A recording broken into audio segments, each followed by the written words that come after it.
اللہ رب العالمین نے اپنی توحید و اطاعت کے بعد والدین کے ساتھ حسن سلوک کا حکم دیا ہے، جس سے یہ بات واضح ہو جاتی ہے کہ اطاعت رب کے بعد اطاعت والدین کی بڑی اہمیت ہے۔ الحمد للہ وکفی وسلام علی عباده الذین اصطفی، اما بعد، اعوذ باللہ من الشیطان الرجیم، بسم اللہ الرحمن الرحیم، وَاعْبُدُوا اللَّهَ وَلَا تُشْرِكُوا بِهِ شَيْئًا وَبِالْوَالِدَيْنِ إِحْسَانًا۔ صدر انجمن، حکم صاحبان، مشفق و مربی اساتذہ اکرام اور میرے ہم سفر علمی ساتھیوں، آج کے اس ماہانہ انجمن میں جس موضوع کو لے کر کے حاضر ہوا ہوں وہ ہے حقوق والدین۔ سامعین اکرام، بچہ جب اس دنیا میں آنکھ کھولتا ہے تو ننھا سا وجود ہوتا ہے، تو گوشت و پوشت کا وہ ننھا سا وجود ہوتا ہے جس میں نہ بولنے کی قوت ہوتی ہے اور نہ ہی چلنے پھرنے کی سکت، اتنی بھی طاقت نہیں ہوتی کہ خود سے کچھ کھا پی سکے۔ ایسے نازک وقت میں ماں کا وجود اس کے لیے بہت بڑی نعمت ثابت ہوتا ہے۔ ماں ہر لمحے اس کی نگہبانی کرتی ہے، اس کی پرورش کرتی ہے، اسے دودھ پلاتی ہے۔ ماں خود گیلے بستر پر سونا گوارا کر لیتی ہے لیکن اس کو نرم اور گرم بستر پر سلاتی ہے۔ ماں اپنی راتوں کی نیند اور دن کا آرام اس کے لیے وقف کر دیتی ہے۔ میرے بھائیوں، بچپن کے لمحات میں باپ کا سایہ بھی انتہائی اہم ضروری ہوتا ہے۔ باپ کی شفقت اسے زمانے بھر کے سرد و گرم سے بچاتی ہے۔ باپ کی محبت کی چھاؤں اسے ہر سختی، تکلیف اور رنج سے دور رکھتی ہے۔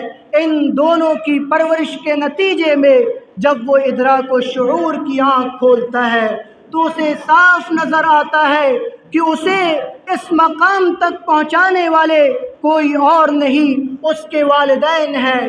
وہ والدین ہی ہیں جو اس کے لیے ہمہ وقت اس کے فکر میں رہتے تھے۔ میرے بھائیوں، غرض یہ کہ اولاد کے لیے جس قدر محسن اور خیر خواہ اس کے والدین ہوتے ہیں کوئی اور نہیں ہو سکتا۔ جب ہمارے والدین ہمارے لیے اتنا سب کچھ کرتے ہیں تو ہماری بھی ذمہ داری ہے کہ ہم ان کے حقوق کو ادا کریں۔ والدین کے حقوق کی ادائیگی سے متعلق قرآن مجید میں جا بجا تاکید کی گئی ہے۔ چنانچہ اللہ رب العالمین سورہ نساء کے اندر ارشاد فرماتا ہے، وَاعْبُدُوا اللَّهَ وَلَا تُشْرِكُوا بِهِ شَيْئًا وَبِالْوَالِدَيْنِ إِحْسَانًا، کہ تم اللہ رب العالمین کی عبادت کرو اور اس کے ساتھ کسی کو شریک نہ ٹھہراؤ اور والدین کے ساتھ احسان کرو۔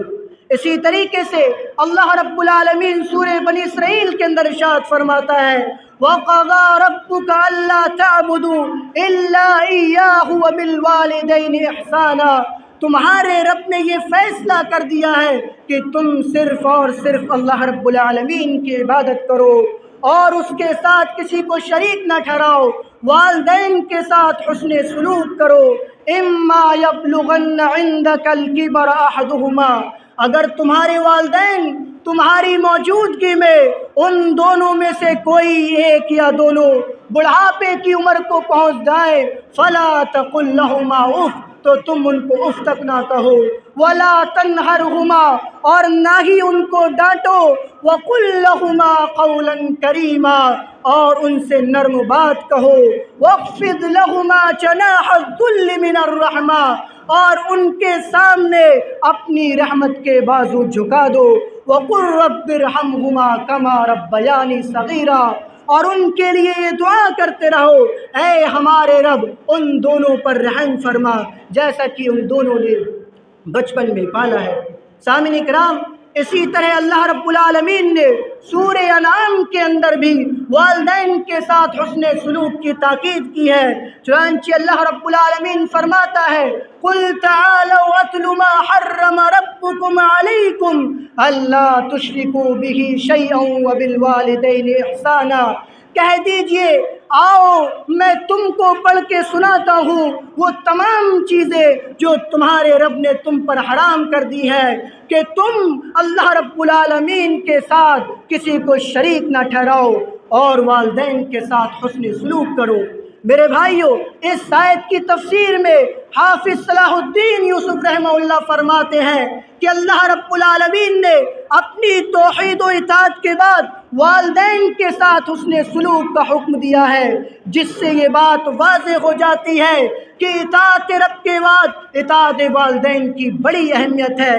اگر کسی نے ربوبیت صغریٰ یعنی والدین کی اطاعت اور ان کے حسن سلوک کے تقاضے پورے نہیں کیے تو وہ شخص جان لے وہ ربوبیت کبریٰ کے بھی تقاضے پورے کرنے میں ناکام رہے گا۔ کتنی بہترین تفسیر کی ہے میرے پیارے ساتھی۔ نوجوانوں یاد رکھو، ان تمام ذکر کردہ آیات سے یہ بات واضح طور پر معلوم ہو جاتی ہے کہ ہم والدین کے ساتھ احسان کریں، ان کا مکمل ادب و احترام کریں، ان کے ساتھ نرمی سے پیش آئیں اور ان کی خدمت کرتے رہیں۔ والدین کے حقوق یہیں پر ختم نہیں ہو جاتے، والدین کے حقوق میں سے ایک حق یہ بھی ہے کہ ہم والدین کو خوش رکھیں اور ان کی ناراضگی سے بچیں، کیونکہ پیارے رسول صلی اللہ علیہ وسلم نے فرمایا رضا الرب تبارک و تعالی فی رضا الوالدین، کہ رب کی ناراضگی والدین کی ناراضگی میں ہے، وسخط اللہ تبارک و تعالی فی سخط الوالدین، اور رب کی ناراضگی والدین کی ناراضگی میں ہے۔ اسی طریقے سے والدین کے حقوق میں سے ایک حق یہ بھی ہے کہ ہم والدین کی خدمت کریں اور ان کے لیے نرمی کا بازو بچھا دیں۔ اسی طریقے سے والدین کے حقوق میں سے ایک حق یہ بھی ہے کہ ہم والدین کے لیے دعائے خیر کرتے رہیں، کیونکہ اللہ رب العالمین نے قرآن مجید کے اندر ارشاد فرمایا رب ارحمہما کما ربیانی صغیرا، کہ اے میرے رب ان دونوں پر رحم فرما جیسا کہ ان دونوں نے مجھے بچپن میں پالا ہے۔ سامعین کرام، ان تمام باتوں سے یہ پتہ چلتا ہے کہ ہم اپنے والدین کے حقوق کو خوب ادا کریں۔ اب آخر میں اللہ رب العالمین سے دعا ہے کہ اے اللہ ہم سب مسلمانوں کو والدین کے حقوق کی ادائیگی کرنے کی توفیق عطا فرما، آمین۔ وآخر دعوانا الحمد للہ رب العالمین۔ السلام علیکم ورحمۃ اللہ وبرکاتہ۔